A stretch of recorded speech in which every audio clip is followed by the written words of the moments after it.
To be Hero X. Di dunia ini terdapat sistem di mana trust atau kepercayaan merupakan hal paling utama bagi para hero. Kalau warga percaya seorang hero bisa terbang, maka hero tersebut benar-benar bisa terbang.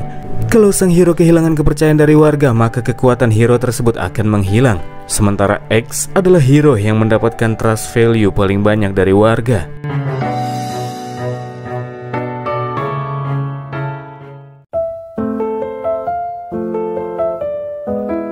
Seorang tukang bikin iklan di sebuah biro bernama Lin Ling lagi ngajuin proposal terkait dengan konsep iklan baru yang mau dia buat.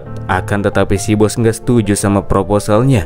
Si bos nggak setuju gara-gara Lin Ling menyiapkan kata-kata motivasi di dalamnya, berisikan jika orang biasa juga bisa menjadi hero selama mereka mendapatkan kepercayaan publik. Padahal yang cuma perlu Lin Ling lakukan hanyalah fokus ke klien mereka, Shuren Group, yang punya hero bernama Nice. Abis ngata-ngatain Lin Ling yang nampaknya juga sangat pengen jadi hero, si bos minta Lin Ling buat revisi ulang kerjaannya. Bersama dengan itu, tahu-tahu si klien nelpon kabarin kalau dia sudah nerima proposalnya. Sebelum akhirnya menutup telepon di tengah obrolan, nampaknya si klien tidak senang. Dan Lin Ling yang langsung kirim proposal ke klien tanpa konfirmasi ke si bos akhirnya mesti dipecat. Lin Ling yang lagi galau-galaunya abis dipecat, padahal dia udah kerja mati-matian, sekarang lagi nyari angin sepoi di atas gedung di sore itu. Pas lagi di ujung, tahu-tahu malah muncul iklan video Xiao Yuqing aka Hero Moon yang bulan lalu dibikinin sama dia. Lin Ling sangat kesal karena di video bikinannya itu Moon yang dia sukai sangat lengket sama Nice. Pas dia lagi ngata-ngatain Nice yang menjadi lambang kesempurnaan, hero aslinya malah muncul berpapasan sama Lin Ling sambil senyum dan berpose sebelum akhirnya lompat dari gedung. Ya, hero lambang kesempurnaan itu bundir.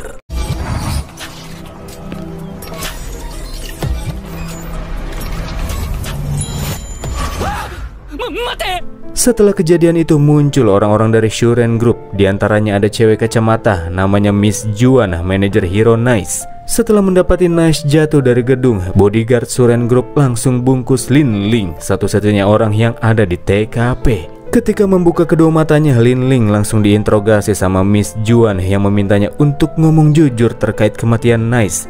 Lin Ling kemudian cerita kalau Nice yang ketemu sama dia sama sekali nggak ngomong apa-apa, cuman gaya dikit sebelum lompat dari gedung.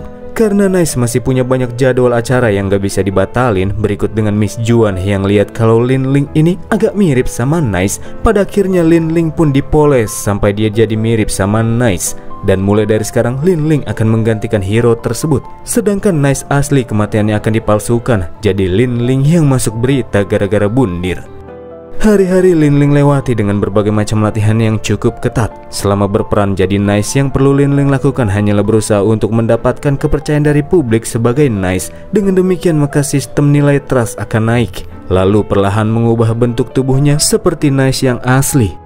Efeknya langsung terbukti ketika warna mata Lin Ling berubah jadi biru, berikut dengan suaranya yang sekarang sudah mirip seperti Nice. Lin Ling juga cukup senang. Sebagai orang biasa, dia akhirnya punya kesempatan jadi hero yang seringkali jadi pusat perhatian warga. Nice di mata publik adalah pacarnya Moon, dan mereka berdua kali ini diundang di sebuah acara talk show yang suka bahas cinta-cintaan. Dan host dari acara talk show tersebut adalah seorang pahlawan peringkat 249 di asosiasi bernama Cici, si mata kebenaran. Hal ini membuat Miss Juan panik. Harusnya bukan Cici yang jadi hostnya, apalagi Cici ini hero yang sering buka aib orang. Lin Ling juga merasa khawatir. Asumsinya pasti Cici jadi host buat bongkar identitas palsunya sebagai Nice. Tapi yang sebenarnya diinginkan Cici adalah membongkar aib Nice dan Shuren Group. Cici percaya jika Nice yang menjadi lambang kesempurnaan pasti punya keburikannya. Kehidupannya cuma sekedar settingan belaka. Cici kemudian mengajukan pertanyaan pertama pada Nice. Berapakah total iklan serta total durasi dari iklan yang dibintangi sama Moon? Sebagai pacarnya, Cici merasa kalau harusnya Nice tahu akan hal itu. Padahal itu malah terdengar kayak pertanyaan gak masuk akal. Miss Juan yang dengar sangat jengkel sama hero kacamata peringkat banyak itu. Moon yang jadi bintang aja nggak tahu, tapi Cici sedikit tercengang pas Nice bisa menjawabnya dengan sangat tepat. Cici yakin kalau pertanyaan itu sangat sulit, tapi bisa-bisanya Nice menjawab pertanyaan super itu dengan sempurna. Ya gimana tidak, selain Moon adalah idolanya, kan Lin Ling juga orang yang udah kerja keras di balik semua iklan-iklan tersebut. Lanjut babak kedua acara tersebut, kali ini akan ada game kejujuran. Lin Ling gak bisa jawab bohong karena ada mesin deteksi kebohongan yang terkonek ke dalam tubuhnya. Cici bertanya apakah Moon memang benar-benar pacarnya. Meskipun merasa agak khawatir dan ragu-ragu sebentar, Lin Ling yang gak kehilangan akal memberikan jawaban udah kayak Dylan. Berkata kalau Xiao Yuqing alias Moon bukanlah pacarnya, melainkan sosok dewi di matanya. Xiao Yuqing wa itsu boku no megami da. Ya, karena pas waktu-waktunya mumet di kerjaan, dia selalu nonton video Moon. Kalimat pemberi semangat yang Moon ucapkan memberikan harapan bagi Lin Ling untuk terus bekerja dan bertahan dari kerasnya kehidupan. Bahkan memberinya sedikit harapan untuk bisa jadi hero. Alat pendeteksi kebohongan tak menunjukkan reaksi, yang artinya kata-kata Nice itu jujur. Para netizen yang nonton siaran tersebut membanjiri kolom komen gara-gara Nice ini so sweet betul. Cici yang masih belum juga nyerah membawa acara ke babak ketiga. Tanpa diduga kali ini dia membawa bosnya Lin Ling. Cici memperkenalkan kalau pria paruh baya yang pakai armor itu adalah pengusaha yang bangkrut gara-gara Nice. Pegawai mudanya Lin Ling juga bundir gara-gara Nice. Si bos bangkrut datang ke sana dengan niat buat minta bayaran dari Shuren Group yang masih nunggak. Tapi Miss Juan menyangkalnya. Menurutnya nggak ada lagi pembayaran karena kontrak di antara mereka sudah batal. Si bos kemudian membongkar aib Shuren Group yang medit, di mana perusahaan tersebut suka minta revisi kerjaan terus dan katanya mau ngasih bayaran tambahan buat revisi, tapi itu tidak pernah mereka berikan. Cici yang malah nutupin jalan si bos yang lagi marah-marah malah kena pukul olehnya.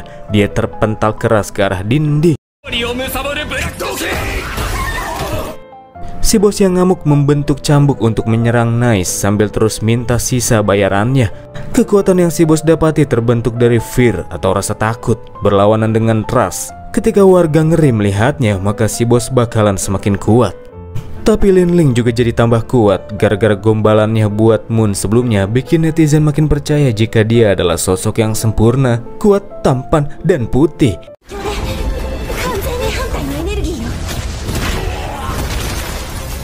Di tengah pertarungan, bos ngasih tahu keresahannya buat Nice yang belum pernah jadi bos. Dia yakin kalau Nice pasti belum pernah ngerasain yang namanya nggak punya proyek masuk, klien pada nggak mau bayar, pegawai yang males-malesan. Karena kesal pada akhirnya si bos pecat semua pegawainya.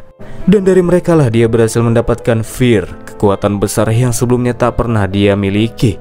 Serangan lanjutan yang dilepaskan oleh si bos ialah tembakan surat PHK ke segala arah. Orang-orang yang terkena serangan ini bakalan langsung pingsan, memberikan rasa ngeri dan bikin si bos jadi tambah kuat lagi. Serangan flying kick yang dilakukan oleh Lin Ling sama sekali tidak memberikan efek apapun kepada si bos yang sudah tambah kuat. Dan justru malah Lin Ling yang harus kena serangan tembakan laser deadline yang dilepaskan oleh si bos.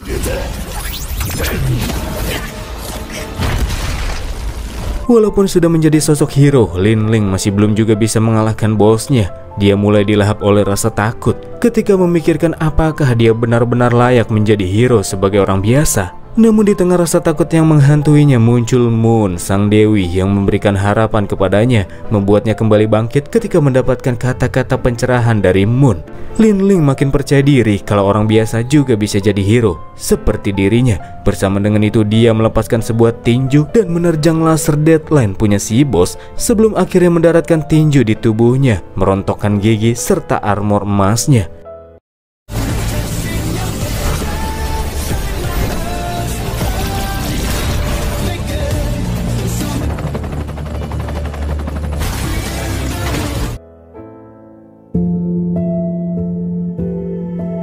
Setelah insiden tersebut diselidiki oleh asosiasi, didapati kalau si bos yang melakukan penyerangan dan bisa mendapatkan banyak fear mendapatkan bantuan dari organisasi Spotlight, sebuah organisasi teroris. Di samping itu, berkat insiden penyerangan tersebut jugalah popularitas Nice jadi meroket. Dalam perjalanan pulang ke Hero Tower, Miss Juan kasih tahu Lin Ling jika tempat tinggal para hero ditentukan oleh peringkat mereka. Makin tinggi peringkat hero, maka akan semakin tinggi pula lantai tempat mereka tinggal. Daripada itu, yang bikin Lin Ling penasaran ialah kenapa Nice bundir. Miss Juan hanya berkata kalau bundir adalah pilihan Nice. Begitu pula dengan Lin Ling yang suatu hari nanti pasti akan dihadapkan dengan suatu pilihan yang kemungkinan bisa membawanya pada kematian. masuk ke dalam ruangannya, ngejek patung Nice di dalam sana sebelum akhirnya rebahan. Di sanalah ia ketemu lagi sama Moon, pacarnya yang tinggal satu ruangan sama dia. Tapi ada yang gak beres karena wajah Moon telah berlumuran darah.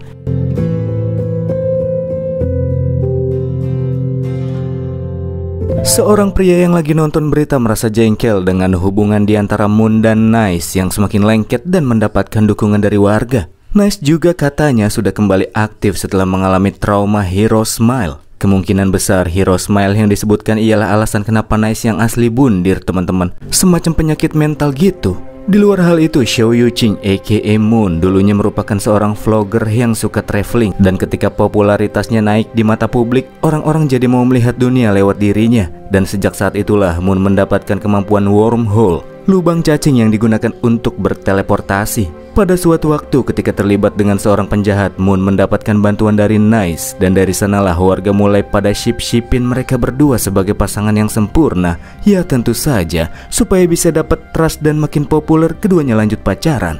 Akan tetapi, kini ternyata Lin Ling yang melihat wajah Moon berlumuran darah itu cuma sekedar mimpi saja. Di pagi hari ketika terbangun, Lin Ling mendapati Moon saat itu lagi olahraga. Sebagai orang yang begitu mengidolakannya, Lin Ling merasa sangat bersyukur karena Moon baik-baik saja. Pada kenyataannya, Moon yang muncul di TV sama aslinya itu sangat berbeda sikapnya. Di TV dia lembut, tapi aslinya dia cukup frontal. Dia sudah tahu kalau Nice di depannya itu palsu, namun dia tak terlalu mempermasalahkannya karena hubungan di antara mereka kan cuman sekedar settingan. Bahkan pas tahu Nice yang asli mati, Moon sama sekali nggak bersedih, justru merasa jengkel sama Miss Juan yang masih terus melanjutkan akting pacar-pacaran ini pakai Nice yang palsu lagi. Moon nampaknya sudah muak sama settingan yang dibuat sama Shuren Group. Miss Juan kemudian datang ke ruangan menyampaikan jika Nice itu memang hero, tapi bagi Shuren dia adalah brand top perusahaan. Jadi bagaimanapun caranya Shuren Group akan terus mempertahankan eksistensinya sekalipun harus pakai Nice pengganti. Dan kini warga yang menganggap Moon dan Nice adalah pasangan sempurna pada mau keduanya melanjutkan hubungan sampai ke jenjang pernikahan. Meskipun cuma sekedar acting, karena masih terikat kontrak, Moon pun tidak bisa melakukan penolakan. Kalau Lin Ling sih oke-oke saja. Setelah menyampaikan itu, Miss Juan mengunci Moon dan Nice di dalam ruangan, memberikan waktu kepada Moon untuk melakukan pertimbangan atas pernikahan settingan tersebut. Moon yang merasa sangat kesal dengan semua settingan di hidupnya mulai menghancurkan barang-barang yang ada gambar dia sama Nice lagi bersama-sama. Menyaksikan Moon yang ngamuk-ngamuk, Lin Ling justru malah tambah terkesima, bukannya ilfil.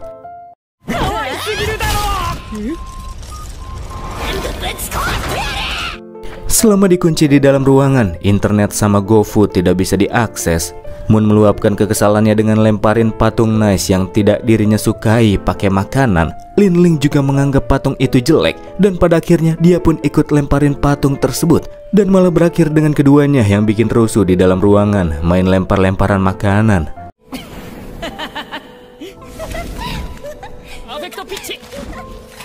Di malam harinya sebelum bobo, Lin Ling tanya kenapa Moon gak kabur saja pakai wormhole-nya kalau gak suka sama semua settingan ini. Ternyata selain karena masih terikat kontrak, Moon juga tidak bisa menjauh dari Nice dengan kemampuannya itu. Semua itu gara-gara para fans yang berharap agar mereka berdua tak terpisahkan. Jadi Moon cuman bisa teleportasi ke dekat Nice saja. Menyampaikan keresahannya, Moon merasa sudah muak dengan settingan ini. Muak dikendalikan sama fans, dan muak cuma jadi pelengkap buat Nice. Sama aja kayak di Indo, teman-teman, sering banget jodoh di tangan netizen. 1 bulan kemudian, Moon sama Lin Ling makin bosen tinggal di sana. Udah mah gak ada internet, main game pun gak bisa. Moon yang kesal melilit tali ke patung Nice, mengancam Miss Juan yang lagi mantau kalau Moon mau bundir kalau dikuncin terus di dalam sana. Moon selalu melakukan ancaman padahal Miss Juan terus mengabaikannya. Alasan kenapa Miss Juan ngunci keduanya di satu ruangan tentu saja supaya muncul benih-benih cinta di antara mereka berdua. Nggak mungkin kan, 2 orang dengan gender berbeda itu nggak nganu selama tinggal bersama, teman-teman. Dengan idenya Lin Ling manfaatin tali yang mau dipakai buat bundir buat bikin ayunan. Itu adalah salah satu cara yang dilakukan oleh Lin Ling supaya Moon gak merasa bosan. Setelah mengetahui Lin Ling adalah orang yang selama ini bikinin iklan yang dibintanginya, Moon mengucapkan terima kasih. Begitupun dengan Lin Ling yang terima kasih sama Moon karena Moon adalah pembawa harapan baginya di saat-saat hidup lagi mumet-mumetnya. Bagaimana ini? Hidup macam apa ini? Singkatnya, akhirnya acara lamaran keduanya pun terjadi. Setelah 3 tahun pacaran, walaupun semuanya cuma settingan sih. Di tengah lamaran muncul seorang villain bebuyutan Nice bernama King Destroyer. Muncul untuk menggagalkan lamaran Moon dan Nice. Mengacungkan senjatanya, King berkata dia akan menghancurkan apa yang tak bisa dirinya miliki. Dan itu bukan Moon, tapi Nice. Apakah King Destroyer ini jomok abadi? Sambil menyerang Nice, King nanya kenapa Nice nggak balas pesannya dan sama sekali nggak ngasih kabar. Apakah Nice sudah mencampakkannya? Ih, takutnya.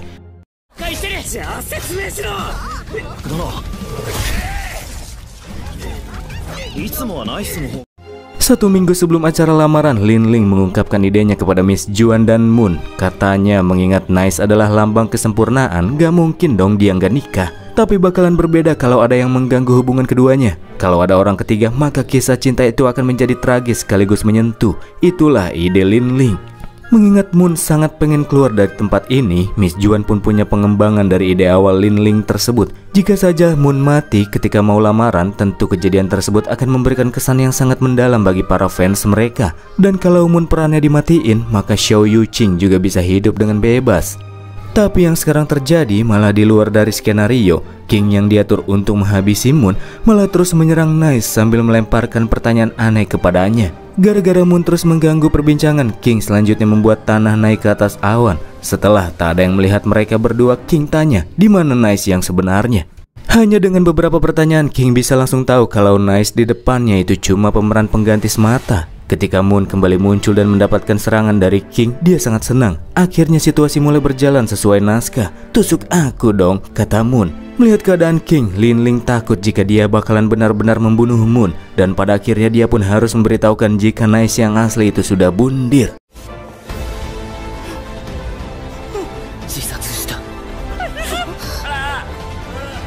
Jatuh terduduk, King pun menangis sebelum akhirnya menggila melepaskan serangan ke segala arah. Pada saat itu Miss Juan minta Lin Ling buat kabur sama Moon, sementara King Destroyer biar saja diurus sama hero lainnya. Namun Lin Ling di sini nggak mau kabur. Jika King ini memang dianggap sebagai musuh bebuyutannya, maka dia akan melawannya. Di levelnya yang sekarang, Lin Ling masih belum sebanding sama King. Akan tetapi semenjak kerja di biro iklan, Lin Ling sudah sering belajar untuk membuat hal yang tidak mungkin menjadi mungkin. Ketika 3 dimensi berubah jadi 2 dimensi, di saat itulah pertarungan epik akan segera terjadi di Donghua ini.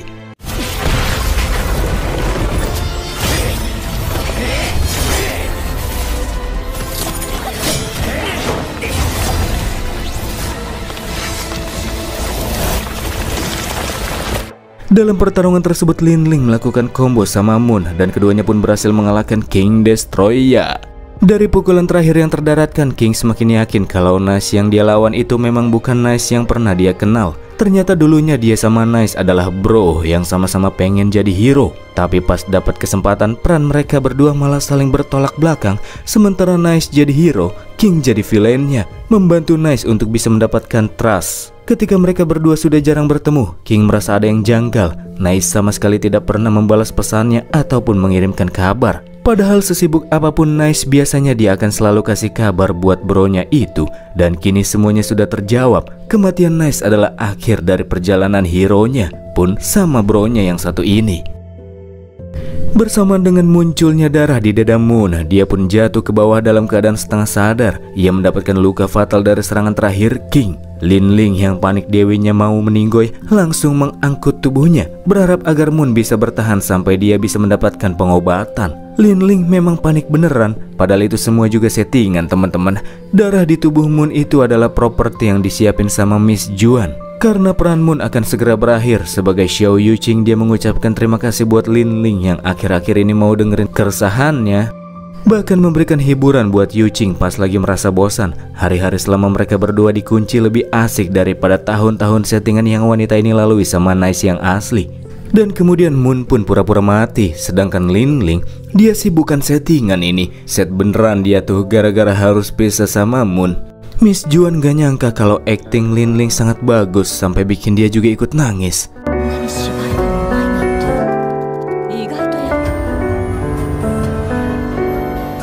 Ketika pemakaman, Linling sebagai Nice menyampaikan di depan publik agar semua orang mendoakan Moon supaya bisa pergi dengan bebas. Dan karena permintaan Linling itulah, kini kemampuan wormhole Moon bisa dengan bebas dia gunakan untuk mengunjungi berbagai tempat, bukan cuma untuk teleportasi ke Nice doang. Sedih memang melihat sang idola pergi, tapi ya mau bagaimana lagi.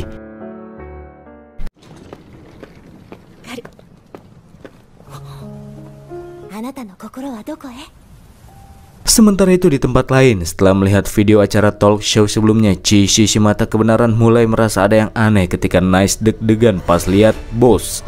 Dan dari sinilah dia mendapati jika Nice yang dia wawancarai sebelumnya adalah Linling. Bersama dengan itu muncul sosok gurita di balik kegelapan yang mengatakan jika trust itu perlu dipertahankan dan bisa naik sekalipun cuma kebohongan semata. Dan gurita di balik kegelapan yang muncul dan berubah jadi gurita mekanik mini itu menawarkan kekuatan kepada Chishi, kekuatan yang berasal dari fear, bukan dari trust. Mendapatkan kekuatan dari rasa takut, maka dia nggak harus khawatir lagi sama penilaian warga. Daripada harus menjadi hero peringkat 249 yang direndahkan sama warga, Chishi pada akhirnya memilih untuk menerima kekuatan fear yang diberikan oleh organisasi Spotlight dengan julukan barunya God A.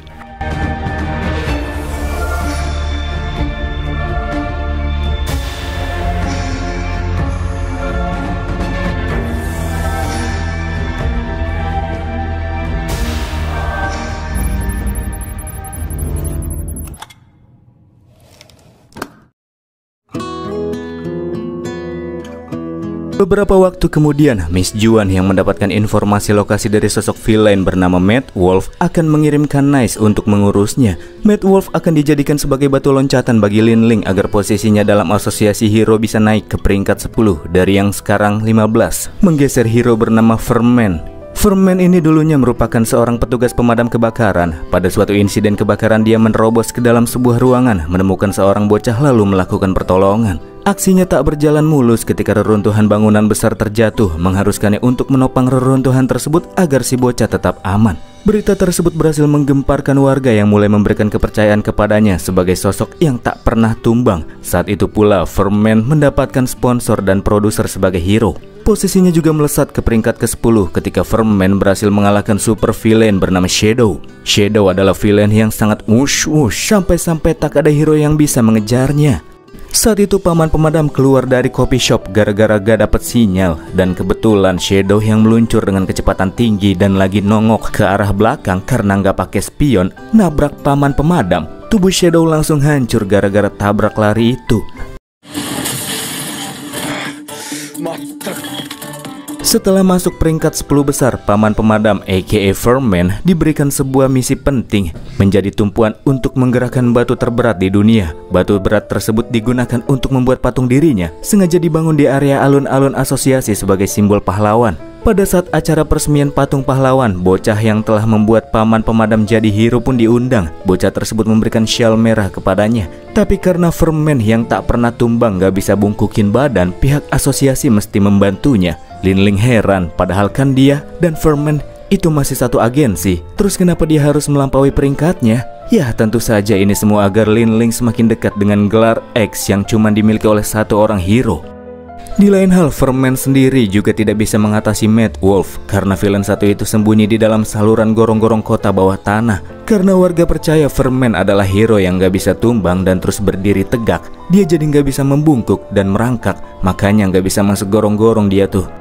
Saluran bawah tanah itu juga terbilang cukup rumit. Telah ada banyak hero juga yang mendapatkan informasi ini dan mulai melakukan pergerakan.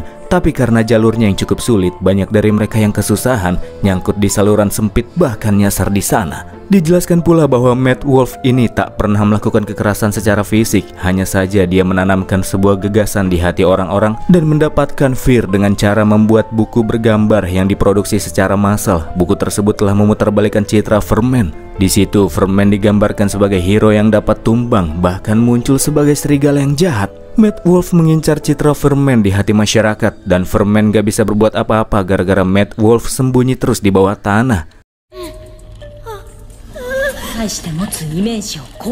Menurut Linling, karena Fermen merupakan simbol hero bagi masyarakat, maka masalah ini harus diselesaikan. Keberadaan Mad Wolf dapat mempengaruhi sistem yang telah ada menurutnya. Setelah keluar dari saluran kecil, Linling mendapati seorang pria tambun yang tersangkut di dalam saluran. Terlalu maksa ini si gembul. Sementara itu di area alun-alun, Fermen lagi menjelaskan patungnya yang jadi simbol hero kepada para pengunjung anak-anak. Simbol patung yang melindungi dunia dan tak boleh sampai tumbang. Pada saat itu seorang anak bertanya, kenapa di patung Fermen gak ada syal merah seperti yang dia kenakan.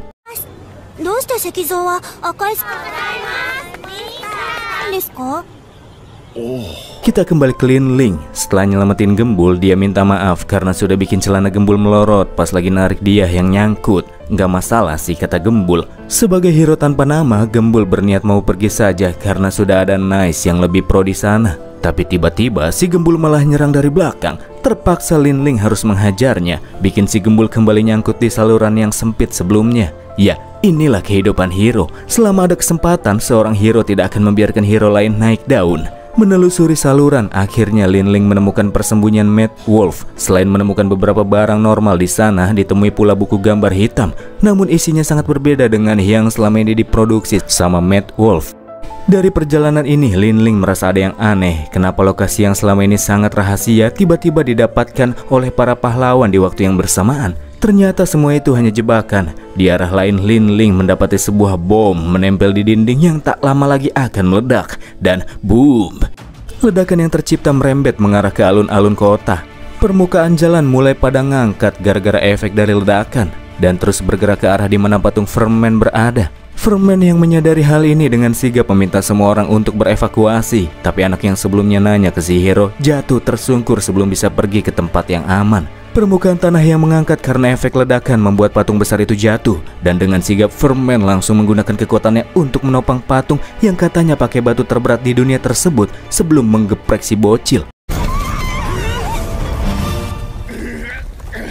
Ketika anak tersebut coba berpindah ke tempat yang aman, Mad Wolf pun muncul dan menangkapnya dari permukaan. Mad Wolf mengungkapkan jika rencana ini sudah dirinya persiapkan sejak lama. Rencana buatannya itu tidak dimaksudkan untuk mengusik si anak ataupun membunuh Fermen. Mad Wolf hanya menargetkan patung yang ditahan Fermen. Patung yang menjadi simbol pahlawan itu harus ia hancurkan. Pada situasi tersebut tidak ada hero lain yang memberikan bantuan karena mereka juga pada sibuk ngurusin warga yang butuh pertolongan. Dan sekarang Fermen diberikan pilihan, biarkan saja patung raksasa itu hancur, atau jika tidak, maka si anak akan menjadi korban di tangan Mad Wolf. Meskipun warga pada bilang, udah lepasin aja patungnya, namun Fermen masih belum bisa membuat keputusan. Dia nampaknya masih lebih pentingin patung itu daripada nyawa si anak. Sampai pada akhirnya, Nice pun muncul ke permukaan, berkata bahwa Mad Wolf tidak akan membunuh anak di tangannya itu. Dia juga nggak berencana buat ngancurin patungnya, sebab tujuan sebenarnya Mad Wolf adalah mengalahkan Fermen, atau lebih tepatnya membebaskan Fermen dari beban yang selama ini dia pikul. Nice mengetahui itu dari buku gambar yang dia temukan di bawah tanah. Dari gambar itu pula Nice mendapati jika si Mad Wolf ternyata adalah bocah yang di masa lalu pernah diselamatkan oleh Fermen ketika masih jadi paman pemadam, bocah cewek yang memberikan syal merah untuknya. Buku gambar yang diproduksi sama Mad Wolf yang merusak citra Fermen itu sebenarnya menggambarkan tentang paman pemadam yang selama ini dikenal di hati Mad Wolf. Pas SMA, Mad Wolf sering gambar Fermen yang juga bisa tumbang, kelelahan, menangis, bahkan tertawa. Tapi teman-temannya malah bully dia, karena bagi kebanyakan orang, mereka hanya mengetahui kalau Fermen itu pahlawan yang sama kuatnya dengan baja, dan tidak bisa tumbang tentunya. Tegak terus. Sambil membuka topengnya, Mad Wolf mengungkapkan keinginannya yang cuma mau agar sang paman pemadam yang dia kenal bisa kembali seperti dulu. Pria skuad baja itu pun menangis di saat mengingat jika kekuatan dan keberanian yang ia dapatkan untuk bertahan berasal dari bocah yang dulu pernah dia selamatkan. Ketika armor di kakinya hancur, Nice dan Mad Wolf langsung memberikan bantuan. Dan berakhir cuma Nice saja yang menahan patung tersebut gara-gara Mad Wolf sama Fermen malah tumbang.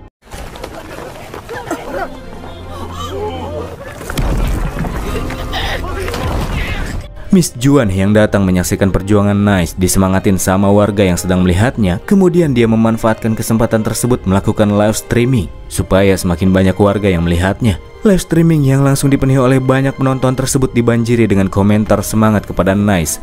Mereka percaya jika Nice pasti bisa bertahan. trust value yang semakin strong naik berhasil mewujudkan keinginan warga. Nice dengan kekuatannya seorang diri bisa mengangkat patung besar dari material terberat di dunia itu, yang bahkan Ferman saja cuma bisa menopangnya. Trust value Nice yang naik kini telah menggeser Ferman dari posisinya. Magic ini sih, kata Miss Juan.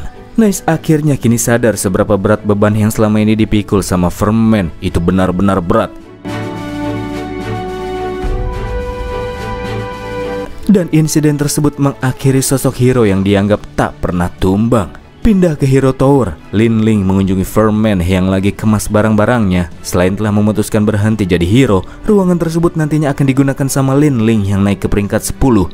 Dari obrolan singkat keduanya, Lin Ling melihat kalau sekarang Ferman lebih bahagia. Full senyum dia sekarang, karena sekarang sudah bisa beristirahat kayak orang normal. Bukannya apa-apa nih, gara-gara kepercayaan warga yang nganggap dia nggak pernah tumbang, hidupnya jadi sulit. Mau boker aja nggak bisa duduk, ambil barang di lantai susahnya minta ampun, bahkan tidur pun dia mesti berdiri. Kalau mikirin hari-hari selama jadi hero, si paman merasa dia lagi jalani kehidupan yang sangat bodoh. Makanya sekarang dia sangat bahagia. Lin Ling mengungkapkan keresahannya kepada si paman, di mana dia sekarang tak bisa tenang gara-gara dituntut harus terus sempurna.